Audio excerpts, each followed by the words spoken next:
So yeah, this is part 3 of the Amouage A to Z. Now obviously with time and getting new fragrances, the actual A to Z-edness resets in this one, and part 4 is a slightly different topic, so it won't quite work and it'll look a bit weird. And also I've probably been down here for most of the video, obviously in way different parts, because of, you know, you don't sniff them all together, do you? It takes time to do these things. So different and the reason it's been down here a lot is because there's been very adverse weather conditions, so this is quieter. There is a storm going on currently, it's just the wind at the moment, which will probably no doubt ruin this, but anyway, nobody needs to know that. This is I think by the end of it I'll have done well into the 50s. I think this will push it up to 46, and then the next video there's 6 of them. But I'm not one to blow my own trumpet, but there's no other Amouage guide like this. It's the top 10 favourites, etc, etc, which also happen to be the 10 these influencers have been gifted. These are going to be my honest opinion. I'm going to go through them objectively, obviously, and then say what I think, because, you know, I'm not after free stuff. There's a lot of people who are scared to say anything, and it's all subjective. We all have different experiences, and if nobody gets them different experiences, all they're getting is an advert. So yeah, I'm only saying this because I'm actually quite proud of this and all the work and stuff that's gone into it, and it's a house I'm very fond of, but that doesn't mean I love everything from them, does it? Particularly, and there are obviously quite a few missing. This is not comprehensive. There's obviously been some discontinuations, and some are just not really hard to find, and not just that. Look at that, I'm glad I wasn't under that. Also, there are some that I just don't fancy smelling, if I'm being completely honest, because they just don't sound great. Anyway, let's get into it. This video is going to be extremely long, it doesn't need me waffling on. Right, so yeah, Ashore is the first alphabetically, so I presume it will be first in the list. Now, this is one I'd not tried before, and this was my free sample when I was ordering them. I don't know why, but this one had never kind of jumped out at me as one I was overly excited or keen to try, but you know, in the end I got a sample.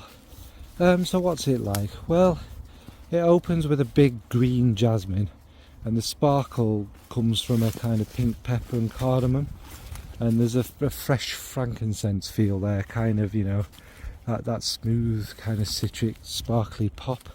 The turmeric is actually very noticeable quite early on, and it has that vegetable spice and that kind of that texture that turmeric has, like it's not like a potato, like a yam.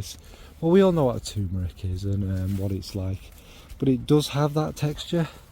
And it's of course though all about the jasmine, which is both kind of green and white and not too sweet, and it is actually a very bright fragrance. As it develops, the spices fade and the turmeric moves back, and the jasmine starts to bloom more sweetly and more kind of white and shining. The frankincense and the muskiness come through more and more from the base as well, and there's a pepperiness in there too. Not entirely 100% sure where that all comes from. It dries down still with the jasmine, and more of a kind of perfumey feel about it. It's less kind of green and natural smelling. It still smells of jasmine obviously, but it's kind of less so on that green feel. And you get some gorgeous musks there, and maybe even in the base as it starts to dry down there's a kind of, I want to call it almost black tea kind of feel. You have no idea where I am or where we're going here, but yeah. So this one, not my favourite. It's not a bad fragrance by any stretch of the imagination. It's quite beautiful, But is it exciting enough or eventful enough or interesting enough for an Amouage?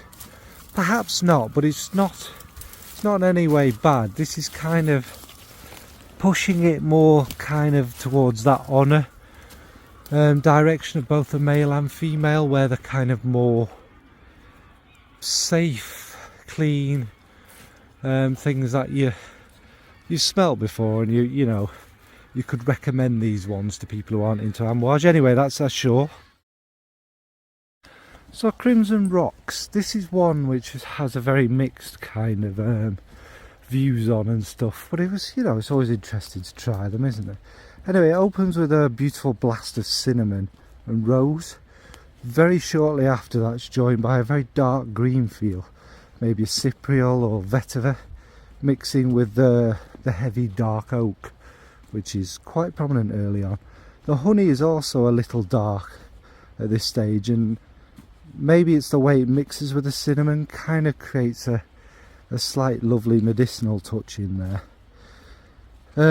The pink pepper does start to kind of glimmer over it a little bit with the other spices. The dark green and heavy oak move back as it keeps developing, and it becomes a kind of dry cinnamon bomb, still with hints of the sweet rose and the honey in there, and I'd say even a slight glacier cherry type feel there. It's very nice actually, and after a couple of hours that kind of ombre nuit feel that we had there lingers through it all with the cinnamon, but the honey fading and dying, and it gets like a drier sort of fragrance. The gorgeous musks grow more and more and more, with a little bit of a kind of powderiness, with the richer woods nicely in the base, and that tiny hint of the dry incense still lingers. And there's a dark, sweet resinous feel, more so than a woody feel, I'd say, although there's a kind of that chopped woods kind of it lingering in the background, and it even gets a little bit nutty for me. So yeah, yes, it's very nice, this one actually. The opening is a bit of a struggle, I'm not going to lie.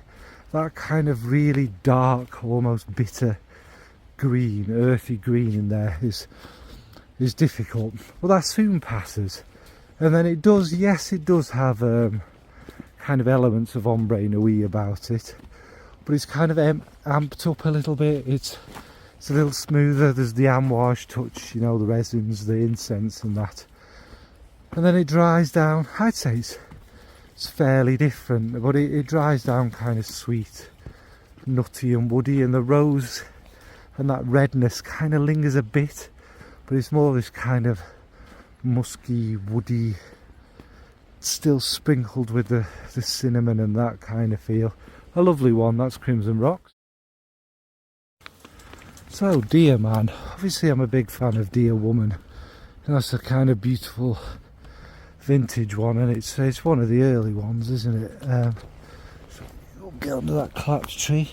So this one opens with a blast of citrus and cardamom, and there's a lovely incense there as well. The sweeter plum and the smooth rosewood sit nicely in the background. That's very nice.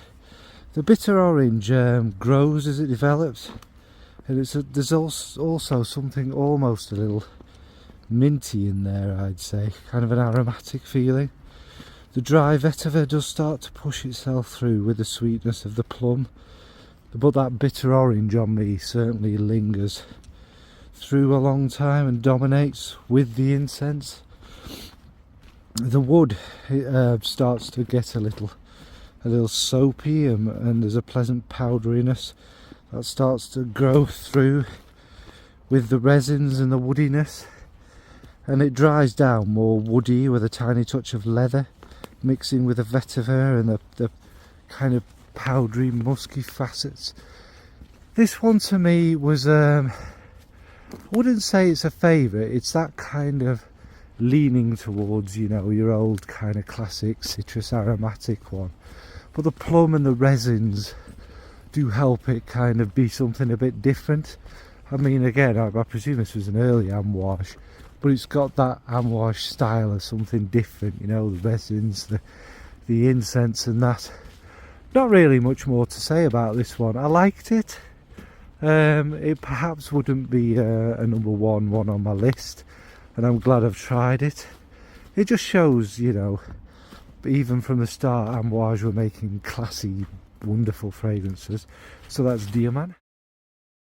So this is Amouage Figment Woman. Figment Man was a kind of, well, it's a masterpiece. It's not the easiest wear of fragrances. Not an everyday one, but it's wow. So anyway, Figment Woman. So this opens to me with a gorgeous lily and a big gardenia, and there's a lovely anise and a touch of cinnamon in there. The ylang ylang and the tuberose had a beautiful sweetness with a little kind of a nice touch of indles in there. Overall is a kind of gorgeous, lovely incense and Szechuan pepper. Just give a kind of unusual but nice kind of touch to it. The spices had a kind of Chinese 5-spice feel to me. You'll get it if you smell it. And they kind of mix nicely with the white florals. As it develops, the spice, mainly the anise, I think, there's a little menthol in there, and it works very nicely with the slight indolic touch to it all. It's very unique, I'd say, definitely. After an hour or so, it's the more indolic ylang ylang blended nicely with the spices, still kind of lingering on through there. And the other florals and the incense and everything, this kind of really starts to dominate it. Long into the dry down, it's still unusual and interesting. It does last a long time, doesn't change too much after this, but that kind of spiciness stays. And yeah, this was interesting, and not a love, I'd say, and it's probably not one I'd own because I've struggled to wear this, I think, but that kind of Chinese 5-spice feeling about it, that is unique, and that's very different and unusual. Yeah, it's nice. Not 100% for me, but a good. So another great vintage, and one of their oldest ones, is Gold Woman. Now, I was a huge fan of Gold Man actually, and that's one I do have my eye on for a bottle. This is supposed to be quite similar. Well, we'll find out, won't we? So it opens to me with a gorgeous violet. Now the violet is unlisted. Don't think many people, well, from what I read, I don't think anyone mentioned violet, but to me it's definitely there. It's probably, is it idomes or whatever makes it is definitely there. And there's a lily of the valley there, quite prominent, and a gorgeous airy incense, maybe some aldehydes too. And as it settles, the incense grows and you get a rose pushing through. The jasmine sparkles with the musks, with a warm hint of civet. It's nothing dirty at this stage. It's the rose, the lily of the valley and jasmine that shine the most, with that kind of beautiful vintage lean about it. As it develops more, the aldehydes get a little soapier with the lily of the valley, and the civet has a tiny bit more naughtiness, I'd say, in there, creating a kind of nice contrast. The powdery violet smell grows as well, and after about an hour it does have a bit of Chanel No. 5 about it, obviously the aldehydes and the florals, and the incense sits nicely with the florals, and there's a resinous, almost kind of chewy texture underneath it. It's still got a little of that soapy feel and the phantom violet and the lovely powderiness, and then after many hours it's changed completely. Long into the dry down it becomes much woodier and muskier, but has an insolence feel about it now. I'd say the violet, I think there's iris listed, but I'm you know, it's violet to me. And there's a little bit of an orris in there, you can kind of detect that. and there's much more kind of patchouli pushing through as well, giving it a kind of graininess. And after about 4 to 6 hours, it's now become more of a dried rose with the musks in the incense, and the civet is more noticeable. So again, it's changed quite a bit again. And this is a thing. I mean, if this is one of their earliest things, this is one of the kind of signatures of Amouage, is that it will go through a massive journey. I wouldn't say it's like Chanel No. 5. It just, there's elements of it that will remind you of it, but no, not really. I find Gold Man a lot more like that. I mean, the ylang is quite prominent in Gold Man, not this one. So if you don't like Chanel No. 5, I'd say go for this. It's just beautiful. A big kind of elegant, classy, more vintage one. So that's Gold Woman. So next is Imitation Man. Now, Imitation Woman, as we know, I own a bottle, was a great love for me. That is a really beautiful fragrance, actually. Lovely kind of green vintage style blackcurrant and that.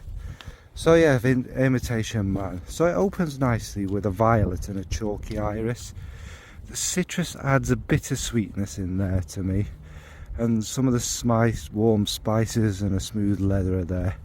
The orris and the leather are kind of the main notes at this point, and the violet and citrus add that kind of little bit of sweet contrast in there.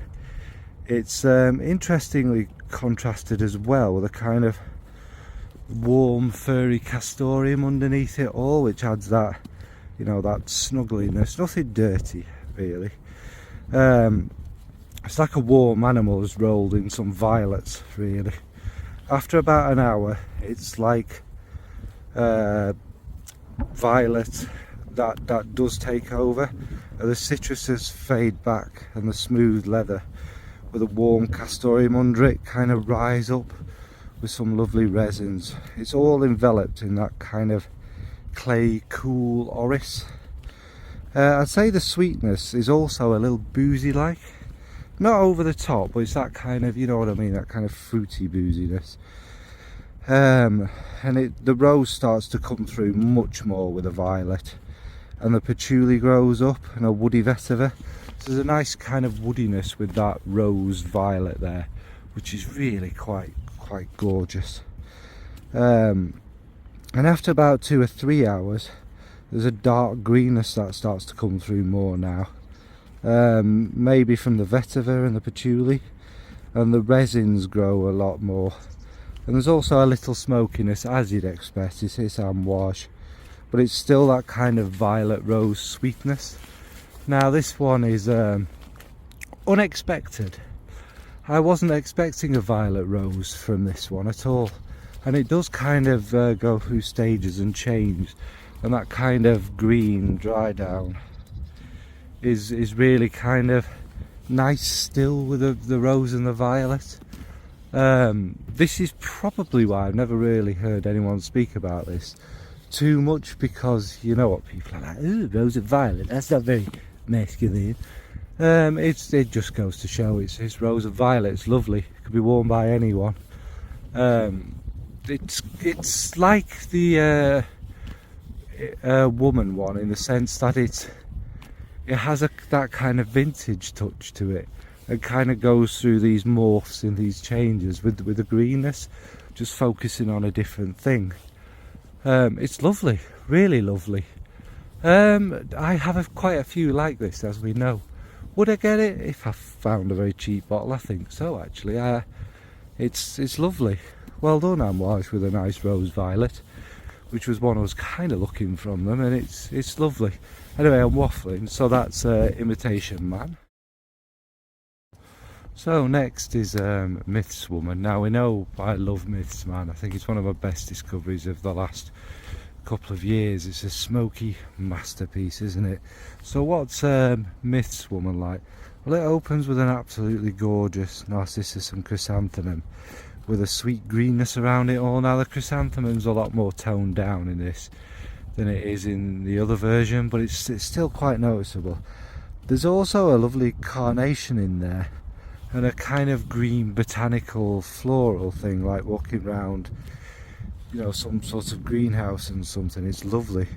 As it develops more, the narcissus becomes the main floral with a dry grass, like almost hay, and a hint of civet and leather, giving it another kind of layer and texture there.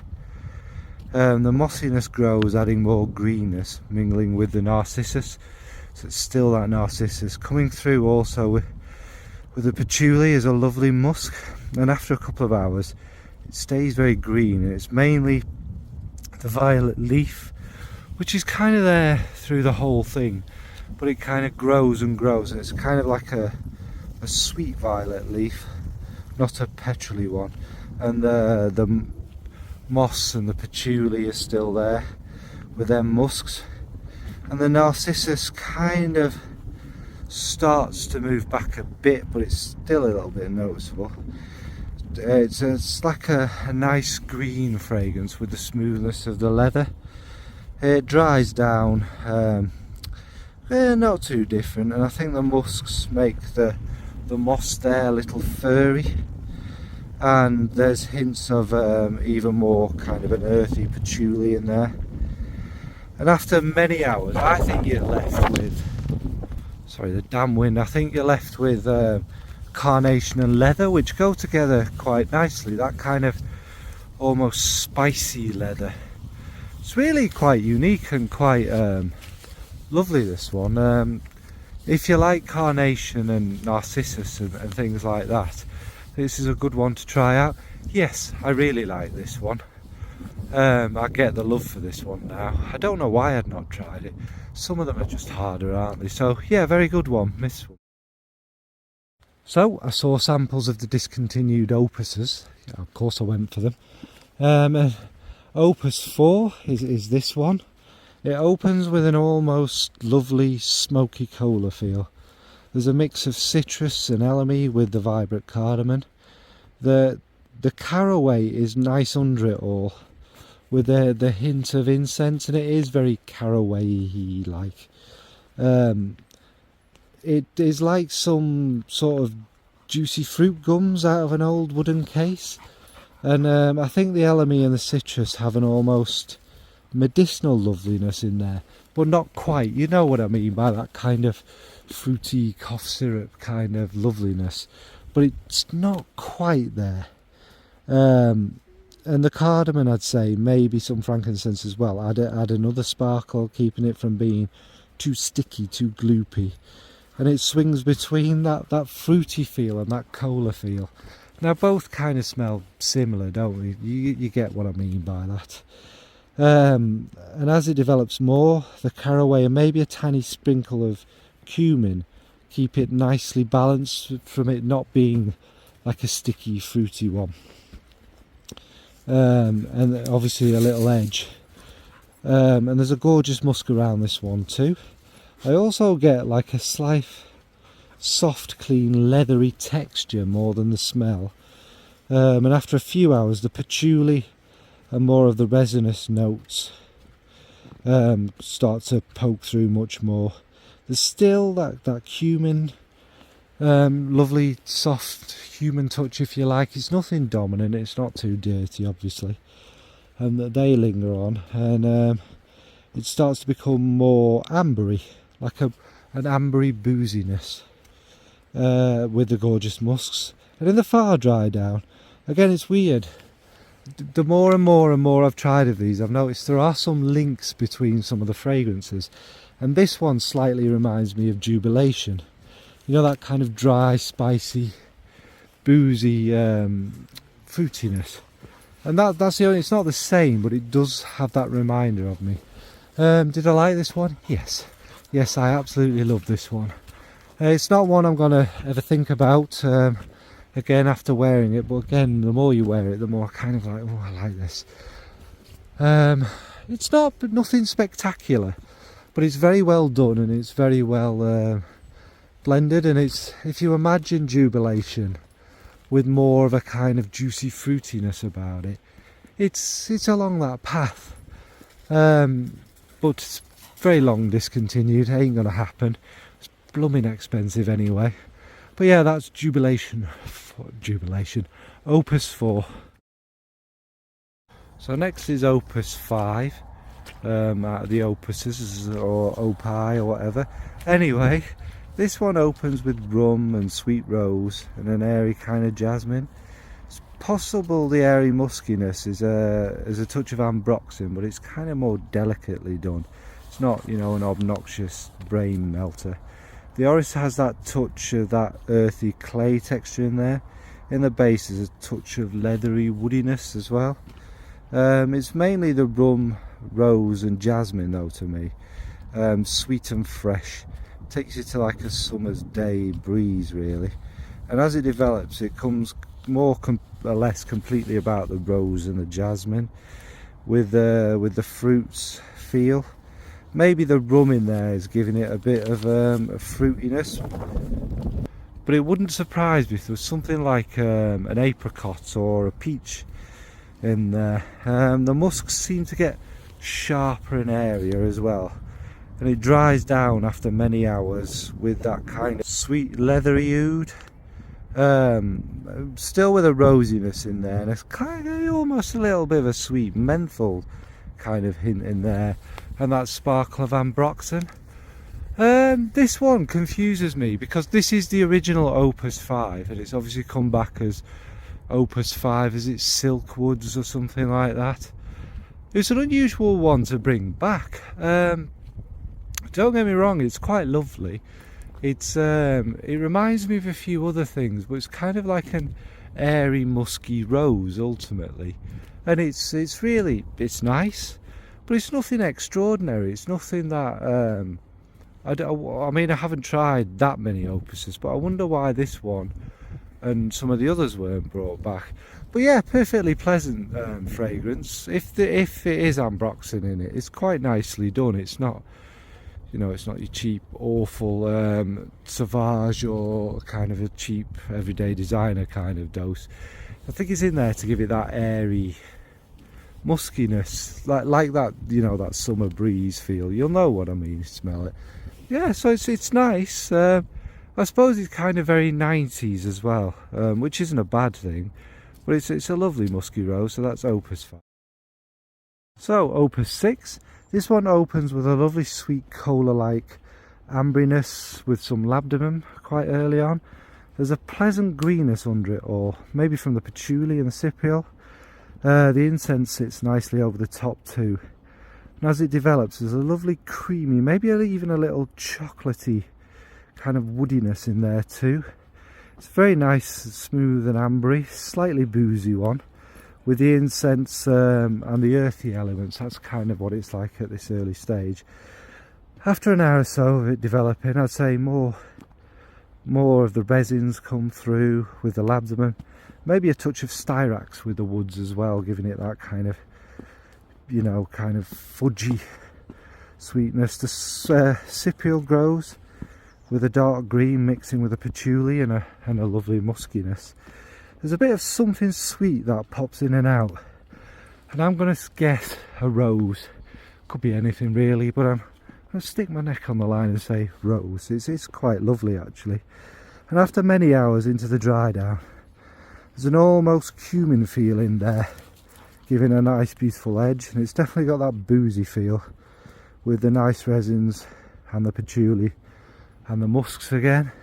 And weirdly, after 10, 12 hours long, maybe even the next day, next morning, it's like a gorgeous musky woody chocolate in the end, which is quite lovely. And again, this begs the questions of what they kept and what they got rid of. Now this has a little bit of a similarity to Grand Soir and other, not really, but a little bit of that kind of in the early stage. And you know, amber's kind of a common one. It's not an overly complex one from Amouage, even though there's a lot going on. It all comes together to be quite a smooth, lovely blend. And then in the dry down, it's absolutely gorgeous. So as far as them kind of more ambery ones that are out there, it's a mystery why this went. It's far more interesting because it can be quite tedious and boring, can't they? And that cumin feel coming through in it in the end. and obviously the chocolatiness. It's really, really lovely. But it's long gone now. So that's Opus VI. Opus VII. Now this is Opus VII. This is not Opus VII Reckless Leather, the one that's been brought back again. Can't compare them because I've not smelt the newer version of. Was this one worth bringing back? Again, how can I say? I've only tried 8, 9, 10 maybe of the Opuses, and of them about half of the discontinued ones, so I can't say what was the best. But anyway, Opus VII opens with a kind of dry ashy vetiver and a crunchy leaves galbanum, with a little hint of the old cumin in there, which is very nice actually. There's a light sweetness that comes from the cardamom, the pink pepper and the frankincense. I think are kind of the main things there, and the leather and a smooth oud sit under it all, with a growing cypriol. Now the cypriol again is just that darkness. It's probably where some of the smokiness is coming from as well. The galbanum moves back a little as it develops, and that frankincense grows with the cardamom, being more prominent, mixing with the leather and giving it, you know, more of a kind of sweet spicy sparkle that cardamom gives you. It's still surrounded with a lovely cumin. After an hour or so, the sweet greenness and the cardamom grow even more with the leather, and I'd say that that's ultimately what it's about. And I also think there's some jasmine in there. It's kind of that sweetish green floral thing that jasmine does. The cumin does fade back as it goes on and on further, and it dries down with a leather and a smooth oud, and still the greenness like lingering in there, and obviously there's actually a really pleasant muskiness. So this one, yeah, it's nice. It is actually nice. I'm not a fan of greener fragrances, I'm not going to lie, but it kind of works in this one, I'm not going to lie. The galbanum and the opening is the hard bit if you're not a green fan. You know, that galbanum rotting dry leaves, you know, that kind of smell, isn't it? Is a bit much, but it does kind of move back, and ultimately I'd say, I mean, I've never seen a review of this to even know what anybody else has ever said, but it's, to me, it's like a cardamom leather with some green in there. So it's perfectly pleasant. It's not too heavy. It isn't that sort of a green leather that smells of the old wacky backy kind of feel, if you know what I mean. It's cleaner than that. The leather is leather. It's a little bit raw, but it's still smooth and leathery rather than, yeah, that hard harshness. And the green does come from the green notes. Anyway, waffling on loads. I like this one. Not a love, not one I have an overwhelming desire to own, but I'm glad to have experienced it. That is Opus VII. Right. Now we have the newest release from Amouage, and that's Opus 15 King Blue. Now I've already done a little video on this, so I won't go into too much detail. But obviously since then I've wore it well, a lot more to be able to do this. So this to me opens with a kind of caramelised dark sugary feel with a touch of the oak and a tiny kind of weeny hint of funk from the oud note. It's not particularly strong, and it is something that does linger through it all, but like I say, it's not dominant, so I wouldn't get worried about that. There's also a fresh sweetness from the blackcurrant. The leather is quite noticeable with a kind of smooth touch of brightness actually, with the frankincense mixing in with it. The blackcurrant and a kind of hay-like oud, I suppose, at this stage. And the leather and the dark caramel really start to dominate in this one.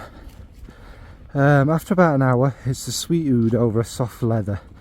The lovely fruity feel is replaced by a more kind of woody one, and it stays pretty much the same, with the leather growing with the musks far into the dry down. So it's kind of left with a more of a kind of leathery sort of fragrance. This one, my opinion hasn't really changed, to be honest. Don't get me wrong, it's a fair enough, it's a lovely fragrance, and it's I suppose the little hint of the oud makes it not for everyone, but really it's kind of one of these sweet caramelly ouds that's going about. You smelt it from Rozier, you smelt it from other brands, Xerjoff. It just lacks oomph, it lacks a something, it lacks a wow factor, it lacks that Amouage, wow, what the chuff is this kind of vibe about it. It's just very, yeah, and the price of it's mental.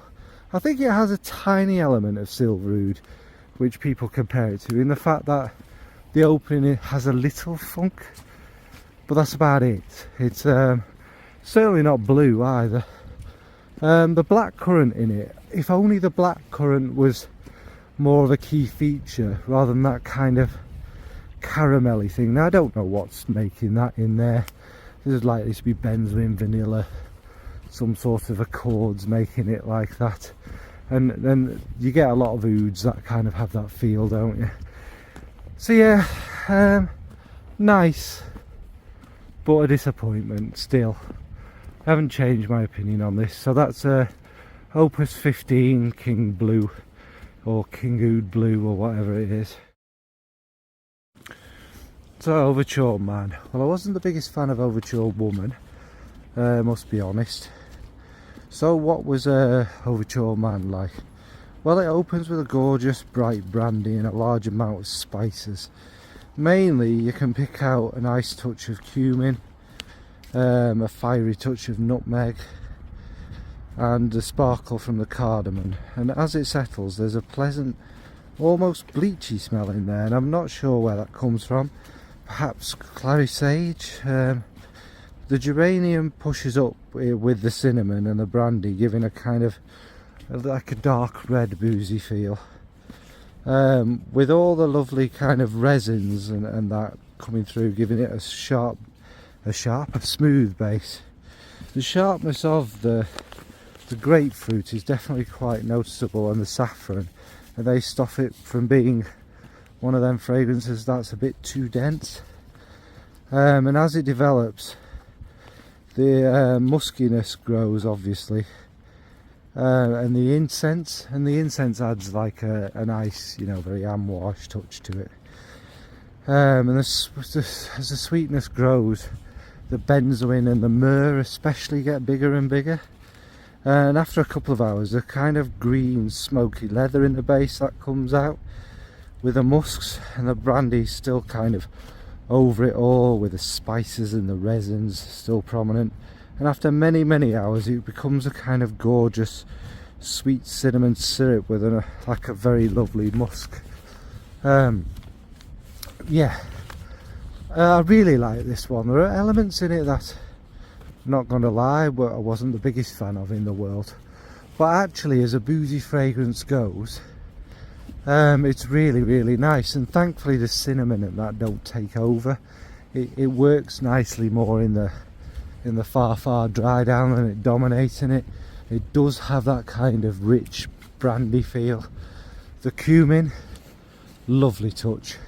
The green leather, again, it's not, you know, an element I'm especially fond of, but it works in that kind of rich, classy fragrance. So yeah, I mean, I don't have time to compare, but out of Man and Woman, it's definitely Man. This is a beautiful boozy one. Would I rush to buy it?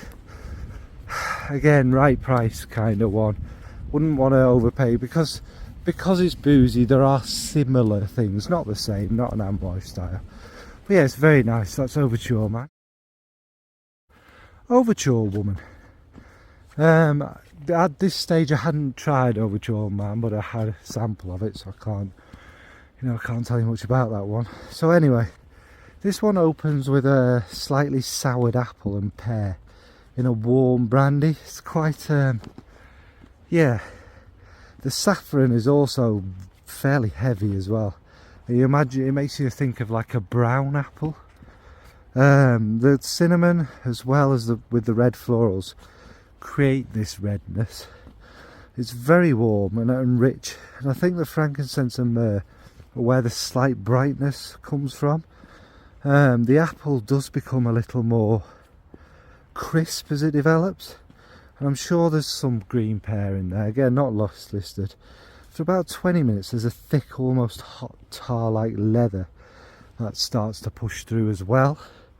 The brandy is still there, and it's like that first sip of a brandy you have that slightly burns the back of your throat, and the slightly bitter apple and saffron is still kind of the main stars. I think there's also in there, as it goes on, like a little hint of like acrid cigarette smoke, which adds an interesting element there in the background. It dries down into a smoky, very strong dark saffron with a bit of the apple and the dark tar leather. This one, not for me. However, I do again nod to Amouage's creativity and uniqueness. I'm not an apple lover for a start, and saffron, I like saffron sometimes delicately. This was a saffron bomb.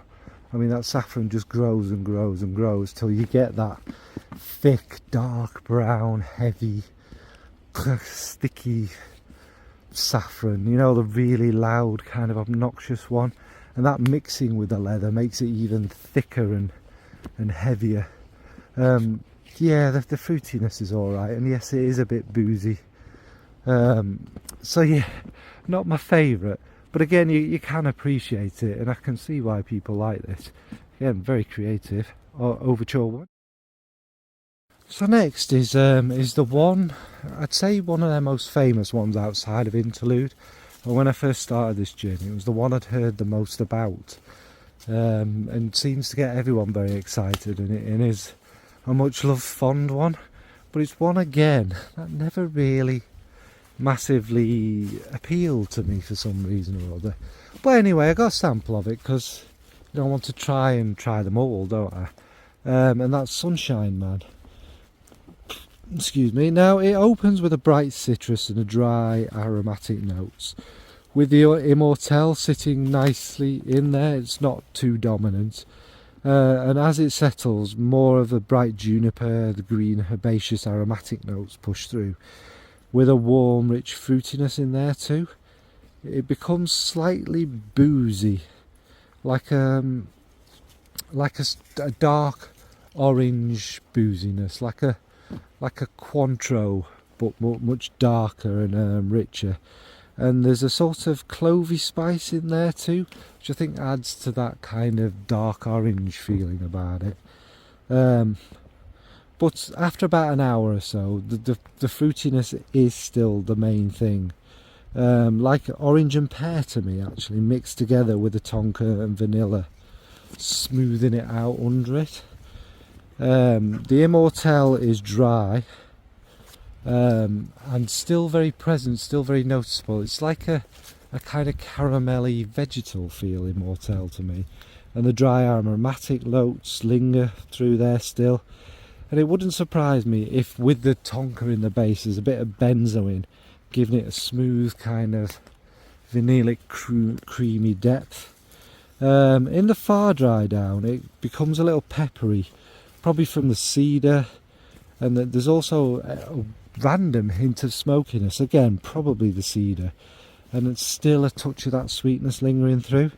And after many hours, it's like just a sweet, pleasant, fruity, floral kind of feel.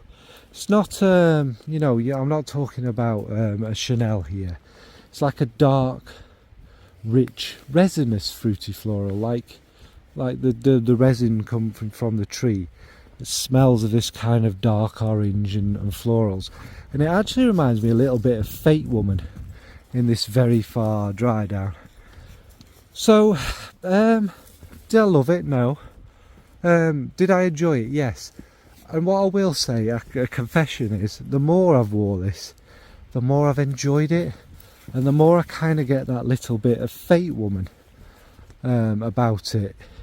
It's done very differently. Obviously the aromatic feel and the immortelle give it a bit more, take it in a completely different direction. But having that hints of Fate really are making me warm to this more and more. Is it one I'll probably buy? If I found, you know, for a cheap enough price, maybe. But it's more, again, when would I wear this? Because I don't really wear these more aromatic ones. It's not particularly fougere. The herbs and the dark citrus work nicely. It's my kind of fragrance in that style. Anyway, that's Sunshine Man. So Ubar is a bit of a legend. It was not an easy one to get hold of. I had to keep looking and looking and looking. So when I saw samples of this one, I was obviously, well, rather over the moon, as one would be. And I obviously wanted to try why it's so loved, and that it is discontinued now, of course. So this to me opens with a huge ylang ylang and tuberose, with a sprinkle of fresh citrus, and a nice sweet fresh oranginess comes through more too as it sort of settles over the white florals. But it's still the ylang ylang and the tuberose that kind of dominate it. Maybe there's a little bit of lily of the valley as well. Hang on, I'm trying to hold this with my gloves. It's rather beautiful, and I get something in there like a frankincense. The orange becomes a little more sherbet-like, which is quite like a nice present, you know, kind of sharper powderiness. It's really nice, and the muskiness obviously grows. After about 20 minutes, there's something a little indolic as the jasmine and the lily of the valley move up more. The rosewood and the resins warm the base, and maybe there's also a bit of orange blossom. It has that kind of warm, rich and also thick texture about it. There's also kind of a even more growing powderiness over it. After an hour or so, the sweetness sits nicely with the florals growing. Oh God. With the florals growing, and the warm indels move back a bit, and the resinous base shines through more. Maybe there's like a styrax or some sort of myrrh, you know, that kind of almost chewy, pleasant, caramel coloured resin in my mind. And there's a lovely muskiness, and as it dries down, with a little of the orange blossom and the florals still sit over the resins, and there's some beautiful musks in there. Again, this is just it's a really beautiful fragrance. It's very classy, it's very elegant. It does have that kind of vintage lean with a bit more of a kind of modern twist. So I imagine this was quite ahead of its time actually, and it's gorgeous. If you ever see a bottle for a, you know, a sensible price where I don't need to sell body parts, then I'd go for it. Because I love these style from Amouage, and it does stand up to the hype. It is beautiful. I don't know why they got rid of it, but that is Ubar. So yeah, thanks for watching. As you can see, that's quite a few there to go through, and it is long. I've kept them as brief as I possibly can to give an accurate, fair kind of impression of them, and discussed how I feel about them, etc. And the next video will be tomorrow, which, when I put this will be up Saturday night, Sunday, and that's going to be a bit shorter, and it's going to go through the Exceptional Extraits releases. I'll talk more about that in that video. So were there any favourites of yours in this video? Are there any I still need to sniff? You won't remember what I've sniffed, I barely do. Alright folks, thanks for watching, and bye, and see you tomorrow if you... Nobody's obliged to watch it, right? Bye.